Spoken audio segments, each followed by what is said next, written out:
जय श्री कृष्ण दोस्तों। भगवान श्री कृष्ण के 10 उपदेश आपको सफलता दिलाने के लिए। भगवान श्री कृष्ण का पहला उपदेश। दोस्तों, आपने कभी किसी पंछी को देखा है? जब उसे अंडा देना होता है तो वो सर्वप्रथम एक स्थान खोजता है, एक ऐसा स्थान जो वर्षा, धूप और शत्रुओं से सुरक्षित हो, और फिर वो अपना घोंसला बनाकर फिर अंडा देता है। और फिर उन अंडों से नन्ही संतानें निकल आती है तो वो पंछी उन्हें भोजन देता है, उनकी सुरक्षा करता है। परंतु जब उनके पंख निकल आते हैं तब ना ही उनको भोजन देती है, और ना ही उनकी सुरक्षा करती है, और ना ही उन्हें घोंसला बनाना सिखाती है, बस उन्हें उड़ने की कला सिखाती हैं। फिर वे नन्ही संतानें उड़ने की कला सीखकर स्वयं अपना भोजन लाना सीखती है और स्वयं अपना घोंसला बनाना सीखती है। और हम मनुष्य क्या करते हैं? अपनी संतान बड़े होने के पश्चात भी उनकी चिंता में सूखते हैं और प्रयास करते हैं कि उनके लिए घर बना सकें। हम अपनी संतान को और भी शक्तिशाली बनाने के स्थान पर पंगु कर जाते हैं।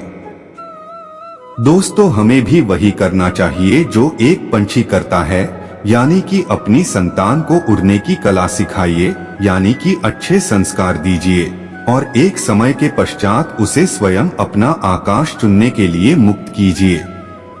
भगवान श्री कृष्ण का दूसरा उपदेश। दोस्तों, आप जानते हैं कि अनगिनत प्रयासों के पश्चात एक चींटी अपने लिए एक छोटा सा घर बना पाती है, जो अन्य जीवों के लिए सरल सी बात है, लेकिन उस चींटी के लिए उसके जीवन की सबसे बड़ी घटना है और सबसे बड़ी सफलता भी है। भविष्य में वो चींटी रहे या न रहे, लेकिन उसके द्वारा बनाया हुआ घर बहुत सालों तक टिका रहता है। दोस्तों, हमारे जीवन में सफलता के साथ भी वैसा ही होता है। आपको और हम सभी को एक दिन में ही सफलता नहीं मिलती है, लेकिन यदि आप प्रतिदिन बिना रुके प्रयास करते हैं तो एक दिन आपको सफलता अवश्य मिलेगी। दोस्तों, आप ये स्मरण रखिएगा कि भाग्य के द्वार उनके लिए नहीं खुलते जो हार मान लेते हैं, बल्कि ये भाग्य उनका स्वागत करता है जो उठकर उनके द्वार खटखटाने का प्रयास करते हैं। इसीलिए प्रयास करते रहिए तो सफलता आपके पास एक न एक दिन आएगी।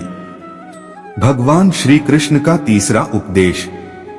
दोस्तों, आपने घर के दरवाजों को लॉक करने के लिए लगाए हुए तालों को तो देखा ही होगा। दोस्तों, वो ताला प्रहार से भी खुलता है और प्यार से भी खुलता है, अर्थात उस ताले को आप एक चाबी से भी खोल सकते हो और एक हथौड़ी से भी खोल सकते हो, लेकिन दोनों तरीकों में खुलने में अंतर होगा। अगर आप उस ताले को प्रहार से खोलोगे तो वह ताला फिर से काम में नहीं आएगा, किंतु यदि आप उस ताले को उसकी चाबी से खोलोगे तो वह ताला सदा काम आएगा। दोस्तों, ठीक उसी प्रकार हमारे जीवन में संबंध भी कुछ इसी प्रकार होते हैं। हमारे जीवन के आनंद रूपी धन की रक्षा करते हैं, किंतु प्रेम से, यदि अगर क्रोध से किया जाए तो वे किसी काम के नहीं रह जाते हैं। इसीलिए उन्हें सदा प्रेम की चाबी से खोलिए, न कि क्रोध रूपी हथौड़ी से, क्योंकि हर बार आप नया ताला ला सकते हैं, लेकिन नए रिश्ते नहीं ला सकते हैं। भगवान श्री कृष्ण का चौथा उपदेश। जीवन क्या है? यह जीवन हम जन्म लेते हैं और बड़े होते हैं और हमारे माँ बाप हमें पालते हैं। फिर उनके धन से हमारा बालपन बीतता है, फिर हम बड़े होते हैं और हम विवाह कर लेते हैं। फिर हमारी संतानें होती है, हम उनको पालते हैं, और फिर हम वृद्ध हो जाते हैं और एक दिन इस संसार से चले जाते हैं। क्या यही जीवन है? दोस्तों, आपके जीवन में यह प्रश्न कई बार आता होगा, है ना? अब मैं आपको एक जल के जीवन के बारे बताता हूँ। सागर से भाप बनकर उठता है, मेघ बनकर बरसता है, और फिर नदी बनकर फिर से सागर में समावेश करता है, किंतु कभी ये प्रश्न नहीं करता कि उसका जीवन क्या है और उसका उद्देश्य क्या है। कैसे, आइए जानते हैं। जल हर भाव जीता है और जितना बन सके देता जाता है। जब सागर में होता है तो असंख्य जन जीवों को जीवन देता है। जब सागर से भाप बनकर मेघ बनता है तब किसानों को आशा देता है कि फसल पुनः उपजेगी। जब वर्षा बनकर बरसता है तो इस सुखी और प्यासी धरा को सिंचता है।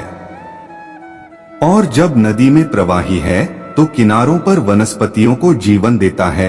परंतु जरा ये सोचिए कि क्या ये जल कभी ये सोचता होगा कि उसका जीवन क्या है और उसके जीवन का उद्देश्य क्या है? नहीं, बस वो अपने धर्म का पालन करता है और जितना हो सके सबको आनंद देता जाता है। इसीलिए जीवन में कभी भी ये प्रश्न मत कीजिएगा कि ये जीवन क्या है और इस जीवन का उद्देश्य क्या है। बस इस जीवन को अच्छे कर्म करते हुए जियो और जितना हो सके सबको को आनंद देते रहिए। फिर आपका मन प्रसन्न होकर बोलेगा कि राधे राधे। भगवान श्री कृष्ण का 5वां उपदेश। दोस्तों, कभी वर्षा के कारण बने कीचड़ से होकर आप कभी अपने घर गए हैं तो आपको पता ही होगा कि पादुका पहनने के कारण उस कीचड़ से तो आप बच जाते हैं, किंतु उन पादुकाओं द्वारा उड़ने वाली बूंदें आपके वस्त्रों को मैला कर ही देती हैं। किंतु फिर भी उस बूंदों से आपके वस्त्र गंदे हो जाएंगे, इस कारण से आप चप्पल पहनना तो नहीं छोड़ते हैं ना। ठीक इसी प्रकार जीवन में कुछ ऐसे लोग भी आते हैं पादुका के भांति, जो आपको कीचड़ से तो बचा लेते हैं, लेकिन वस्त्र रूपी आपके मन पर शंका के दाग लगा ही जाते हैं। इन लोगों के कारण से मन को खिन्न करने की आवश्यकता नहीं है, बल्कि आवश्यक है यह सोचना कि आपको आपके पाप कीचड़ से बचाने हैं या आपके वस्त्र। अर्थात हमें हमारे जीवन में गंभीरता अच्छी बात है, लेकिन अगर आप हर बात को गंभीरता से लोगे तो इस जीवन का आनंद समाप्त हो जाएगा। दोस्तों, ये संसार अनित्य है, यानी कि यहाँ पर ऐसा कुछ भी नहीं है जो सदा के लिए जीवित रहेगा। इसीलिए दोस्तों, श्री कृष्ण कहते हैं कि जब तक ये जीवन है तब तक आप संतोष और आनंद से जिए। स्वयं पर छिटकने वाले कीचड़ पर ध्यान न दें, बस आनंद बांटते रहिए। फिर मन प्रसन्न होकर बोलेगा कि राधे राधे। भगवान श्री कृष्ण का 6वां उपदेश। दोस्तों, मनुष्य को जब सफलता मिलती है तब उसमें अहंकार जागता है और ऐसे में मनुष्य हमेशा एक बात भूल जाता है, झुकना। और मनुष्य सोचता है कि मैं क्यों किसी के समक्ष झुकूं। और ऐसा इसीलिए हो जाता है क्योंकि मनुष्य एक बात भूल जाता है कि इस संसार में उसने जो कुछ भी प्राप्त किया हुआ है वह सब झुककर ही प्राप्त किया हुआ है। बालपन में चलना सीखा तो इस धरा पर झुककर और गिरकर, बड़ों का आशीष के लिए भी झुककर, और उसके साथ ही किसान को फसल काटने के लिए भी झुकना पड़ता है, और कुएं से पानी निकालने के लिए भी पात्र को झुकना पड़ता है। भगवान से आशीर्वाद प्राप्त करने के लिए उनके समक्ष हमें झुकना पड़ता है। आंधियों में वृक्ष कैसे सुरक्षित रहते हैं, झुककर, और सम्मान कैसे पाया जाता है, झुककर। भगवान श्री कृष्ण का 8वां उपदेश। दोस्तों, हमारा शरीर प्रकृति की सर्वोत्तम रचना है और जो अंग और तत्व हमें मिले हुए हैं ना, उन सभी का अपना अपना एक संदेश है। क्या है वो संदेश जो हमें हमारे अंगों और तत्वों से मिलता है? जानने के लिए आर्टिकल के अंत तक बने रहिए। दोस्तों, हमें 2 आंखें दिए हुए हैं देखने के लिए, 2 कान दिए हुए हैं सुनने के लिए, 2 नथुने दिए हुए हैं सांस लेने के लिए, 2 हाथ दिए हुए हैं दोहरा परिश्रम करने के लिए, लेकिन जीभ केवल एक ही दी हुई है, उस पर भी नकुले बलिष्ठ दांत दिए हुए हैं उसकी रक्षा के लिए। दोस्तों, आपने कभी सोचा है क्यों? क्योंकि शब्द और शब्दों का उपयोग मनुष्य का सबसे बड़ा शस्त्र है, जिसका उपयोग जितना सोच समझकर किया जाए उतना ही मनुष्य अपने जीवन में ऊपर उठता है। इसीलिए दोस्तों, देखो, सुनो, समझो अधिक लेकिन बोलो कम, फिर आपको सफल होने से कोई नहीं रोक पाएगा। भगवान श्री कृष्ण का 9वां उपदेश। दोस्तों, इस संसार में सबसे अधिक शुद्ध माना जाता है गंगाजल को। कभी आपने सोचा है कि क्यों? क्योंकि गंगाजल का आविर्भाव ही शुद्ध होता है और उसका जन्म शुद्ध होता है।